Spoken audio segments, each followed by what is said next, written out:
Bonjour à tous, je reviens pour une troisième vidéo qui, comme prévu, traitera de l'entourage, des émotions, des ressentis et de tout le cheminement parcouru par les personnes qui nous sont proches lors de l'anorexie.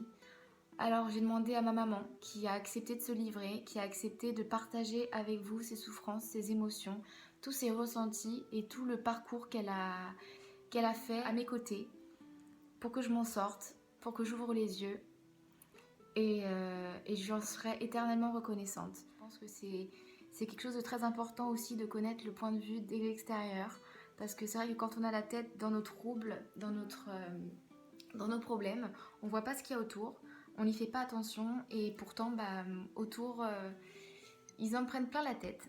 Donc je vous laisse tout de suite avec le témoignage de ma maman. Donc il est évident que résumer 2 ans en quelques mots et en quelques minutes, c'est pas chose facile. Donc je vais commencer par exprimer ce que j'ai ressenti moi. La première chose, ça a été le déni. Là, j'ai pas voulu voir. Ce genre de choses-là, on a toujours le sentiment que ça n'arrive que chez les autres, et quand ça frappe à votre porte, on comprend pas ce qui se passe. Donc on fait un peu l'autruche, et c'est ce que j'ai fait. Donc mon mari lui a été plus perspicace et été moins aveugle que moi. Il a osé prononcer le mot anorexie avant moi. Et un peu comme dans Harry Potter, je dois avouer que c'est le genre de mot et c'est le genre de nom qu'on ne doit pas prononcer.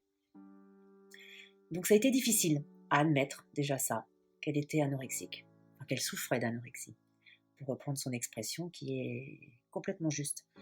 Euh, donc il a fallu sortir de ce déni. Et comment on en est sorti, enfin comment j'en suis sortie, c'est tout simplement en débarrassant la table un soir. On a trouvé dans sa serviette en papier le contenu de son repas. Et donc là, l'évidence sous les yeux, je ne pouvais plus nier. Donc je suis sortie de mon déni comme ça. Donc après, on a commencé à discuter, à essayer d'essayer de comprendre. Donc je ne vous cacherai pas qu'on n'a pas réussi à comprendre. Et je crois qu'encore maintenant, on ne comprend toujours pas. Et je ne suis pas certaine qu'on puisse un jour comprendre réellement. Euh, Ça partait tout simplement pour moi d'un régime d'une adolescente qui n'aime pas son corps, qui est plus ou moins influencée par des dictates de la mode. Donc je ne comprenais pas. La deuxième émotion, après le déni, ça a été la culpabilité. Alors flagrante, ça a été qu'est-ce que j'ai fait, qu'est-ce que j'ai pas fait, ou qu'est-ce que j'ai fait de mal ou mal fait, qu'est-ce que j'ai dit ou pas dit. Donc toute une multitude de questions qui se sont bousculées comme ça. Donc on s'est grosse remise en question. Après ça a été de la colère de pas avoir d'être face à une impuissance, colère de pas savoir quoi faire, colère par rapport à moi-même puisque je m'en suis voulu de pas avoir réagi plus tôt, de mon obstination à pas vouloir voir. Et alors après il y a eu bien évidemment de la tristesse, beaucoup, des peurs, des doutes, peur de la perdre, euh, parce qu'on a quand même frôlé l'impensable. Donc toutes ces émotions comme ça se sont enchaînées pendant 2 ans et on les a vécues et revécues plusieurs fois. Il a fallu réagir, il a fallu prendre des mesures. Donc ça, c'est le fil conducteur qui a été présent malgré ces sentiments négatifs, euh, ces couleurs de gris, on va dire, ces 50 nuances de gris, de gris, sans faire de vieux jeux de mots. Euh, il a fallu réagir, euh, sans savoir comment, sans savoir où aller, sans savoir quoi faire. On est resté malgré tout confiant, on est resté optimiste, on est resté battant, parce que Molly, elle, était dans la souffrance totale, dans son déni, qui a duré longtemps, beaucoup plus longtemps que le mien.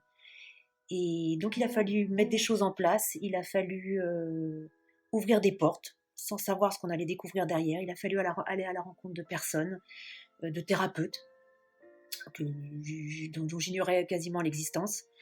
Euh, et donc on a enchaîné comme ça des tas de choses, des petits pas qu'on a fait pour essayer de trouver des réponses et des solutions. La première étape, ça a été donc son hospitalisation, qui a été à la fois bénéfique et en même temps destructrice parce que c'était peut-être pas le moment. Faut savoir que les structures concernant l'anorexie sont assez difficiles d'accès puisqu'il y a énormément de demandes. C'est en moyenne 4 à 6 mois d'attente. L'écoute est pas forcément top. Moi, on m'a dit à l'époque, des personnes de ce milieu hospitalier, on m'a dit que ma fille avec un IMC de 15 à peine, avec un poids en dessous de 44, 42 ou 43, je ne sais plus, on m'a dit que c'était pas alarmant, donc qu'il n'y avait pas lieu de s'inquiéter. Donc la question que j'avais posée à l'époque, c'était à quel moment il fallait que je m'inquiète. Et puis les jours et les semaines et les mois ont passé, elle est arrivée à 36. Donc je pense que là, le seuil était largement franchi et elle a été hospitalisée par force parce qu'elle mettait sa vie en danger. Il y avait un pronostic vital très très engagé. Et donc je déplore un peu qu'il n'y ait pas eu de prise en charge plus rapide ou du moins de soutien, qu'on vous aiguille sur des pôles d'associations ou autres. On se débrouille, on est vraiment tout seul, vraiment. Donc un peu voilà pour résumer un peu tous ces sentiments, certes qui vous affectent, qui impactent énormément sur notre vie au quotidien, parce qu'on se prend ça dans la figure et on n'a rien demandé, et qu'on n'est pas prêt. Donc, mais une chose est certaine, c'est que malgré ces 2 ans, on s'est remis en question.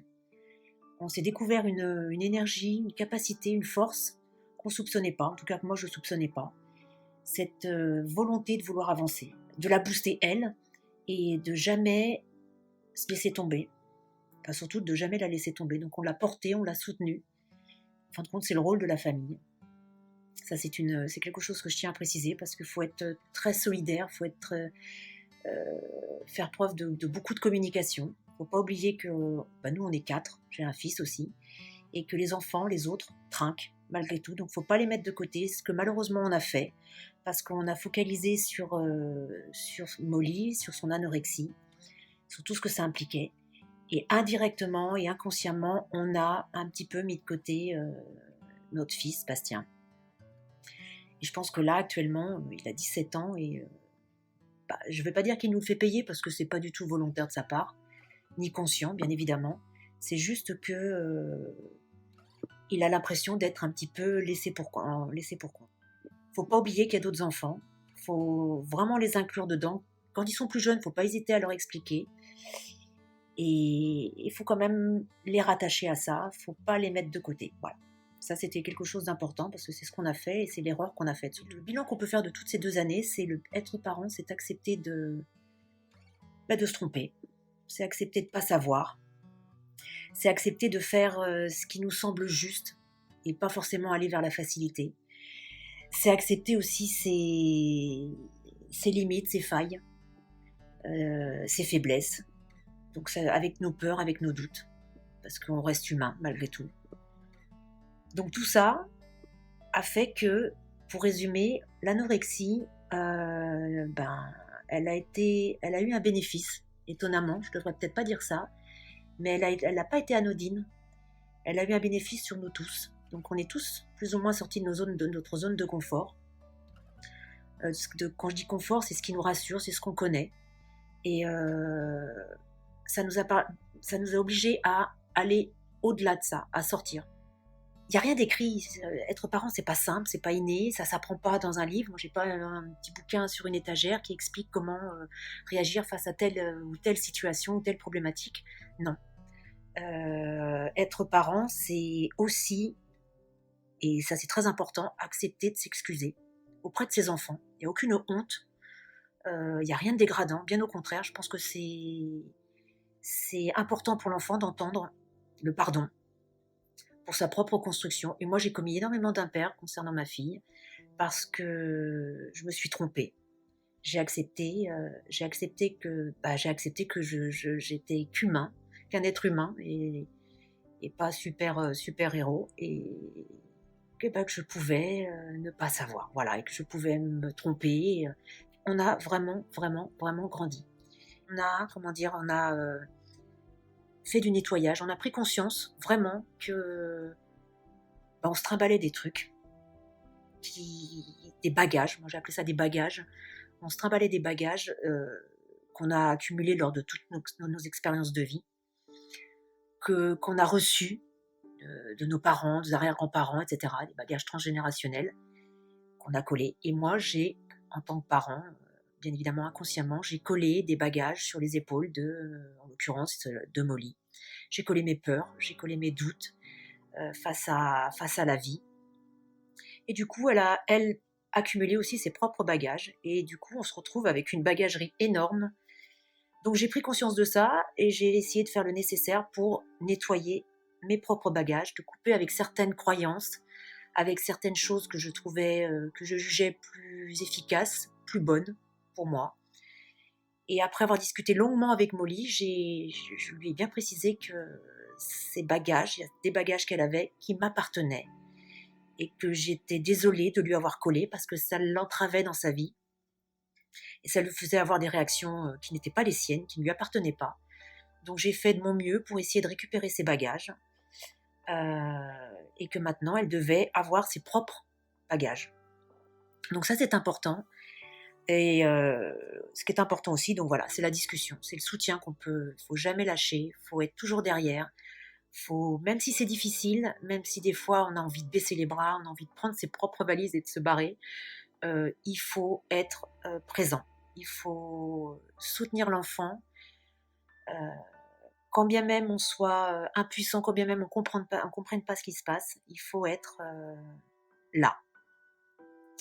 Ouvrir à la discussion et comme je dis très souvent, aller essayer de la faire parler, même si ça semble anodin ce qu'elle nous raconte, même si on a l'impression qu'on a affaire à un mur. Je pars du principe que tout ce qui est exprimé, que ce soit nos sentiments ou les siens, tout ce qui est exprimé n'est pas imprimé. Donc on arrive à mettre des mots sur des mots, MAUX, et on avance comme ça. Donc voilà, ça a été notre schéma de vie pendant 2 ans et demi. Et à l'heure d'aujourd'hui, on se construit comme ça. On a appris, encore une fois je répète, on a vraiment grandi. Donc voilà, pour terminer, si ce témoignage, qui n'est ni plus ni moins que le récit de notre expérience de vie, je ne peux pas le généraliser, chacun aura son attitude, chacun aura sa vision de l'anorexie, et les personnes qui ont vécu ça, ou qui vivent ça, auront une manière de réagir complètement différente de la nôtre. Voilà. Donc j'espère juste que ce témoignage permettra peut-être d'éclairer certaines zones et peut-être de comprendre un petit peu mieux et de cerner un peu la vision du parent sur l'anorexie. Voilà. Voilà, c'est la fin du témoignage de ma maman. J'espère que ça pourra permettre d'ouvrir les consciences, d'ouvrir les esprits et de réfléchir sur ce que c'est que l'anorexie, sur la souffrance que c'est de tous les côtés. Si toi qui écoutes cette vidéo est aussi touché peut-être par l'anorexie ou alors que tu es quelqu'un de proche d'une fille ou d'une personne anorexique, parle-en. Parce que c'est pas quelque chose d'anodin, c'est quelque chose qui fait souffrir. Il faut pas laisser ça sur le côté parce qu'il n'y a rien de pire qu'une souffrance qui est enfouie parce qu'elle se multiplie. Il n'y a rien de mieux que de parler, de discuter, de mettre des mots sur nos mots. Je le répéterai jamais assez. Et je pense que c'est ça qui m'a sauvée. Je pense que c'est le fait que mes parents aient été aussi présents et qu'on ait autant pu communiquer, qu'ils ont cherché à me parler, ils ont cherché à comprendre, ils n'ont jamais baissé les bras. C'est pas une honte d'être anorexique, c'est pas une honte d'avoir un proche anorexique, c'est une pathologie grave et il faut en parler, il faut s'exprimer parce que sinon on n'avance pas. Et c'est là le but de mes vidéos, vraiment, c'est que j'aimerais qu'il y ait des prises de conscience qui se fassent autour de ça. Les troubles du comportement alimentaire ne sont pas des choses anodines, ce n'est pas un délire juste pour ressembler aux nanas dans les magazines, pas du tout. Si c'était si simple, je vous dirais qu'on ne serait pas autant et qu'on n'irait pas aussi loin, je vous assure. J'espère vraiment que cette vidéo et peut-être les autres vont pouvoir aider, que ce soit une personne touchée ou une personne proche d'une anorexique, parce qu'il faut ouvrir les yeux là-dessus, ça fait beaucoup trop mal. Voilà, je vous fais des gros bisous et à la prochaine. Bye.